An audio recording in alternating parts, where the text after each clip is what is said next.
ETC Sarapaka వారు చేస్తున్న మోసం గురించి గతంలో నుంచి ఇప్పటివరకు 5 సార్లు మేము 4 సార్లు గ్రీవెన్స్లో పెట్టాము. దాని గురించి కలెక్టర్ గారు స్పందించి 4 నోటీసులు ఇష్యూ చేశారు. అదే విషయం మీద ఈరోజు మేము కలవడం జరిగింది. దాని మీద వాళ్ళు ఏం మాట్లాడుతున్నారంటే సుబాబుల్ రేటు రెడ్యూస్ చేయడం వల్ల మేము గౌరవ లోకాయుక్త గారికి మేము ఫిర్యాదు చేయడం జరిగింది. దాన్ని బ్లాక్మెయిల్ చేస్తూ పర్సనల్గా కక్ష సాధింపు చర్యలు చేస్తూ మమ్మల్ని ఇబ్బందికి గురి చేస్తున్నారు. గతంలో ఏప్రిల్ 4, 2018 తారీఖున వారు అగ్రిమెంట్ చేయడమైంది. ఆ అగ్రిమెంట్ ఏమనగా 4,500కి అగ్రిమెంట్ చేసుకున్నారు. వారు ప్రజెంట్ ఇస్తున్న రేటు 3,800. అదే విషయమై మేము కోర్టుకు లోకాయుక్తకి వెళ్ళాము. ఇక్కడ గౌరవ కలెక్టర్ గారికి ఫిర్యాదు చేశాము.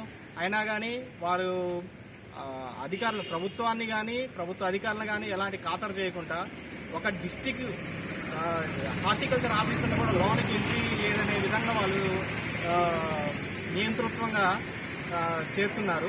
అదే విషయంపై ఈరోజు మేము రైతులందరం కలిసి కలెక్టర్ గారి ఆధ్వర్యంలో చర్చలు జరపడం జరిగింది. అయినా సరే వాళ్ళు ఎలాంటి స్పందన లేదు. వారి నుంచి వారు ముఖ్యంగా వాళ్ళు బ్లాక్మెయిల్ చేసేది ఏంటంటే నేను కోర్టులో ఉన్న కేసుని ఖచ్చితంగా విత్డ్రా చేసుకుంటే తప్ప వాళ్ళు నాకు పర్చేజ్ ఆర్డర్ ఇవ్వనంటున్నారు. దీనిపై ప్రభుత్వం కలెక్టర్ గారు వెంటనే స్పందించి మాకు తగు న్యాయం చేయగలరని మేము కోరుచున్నాం.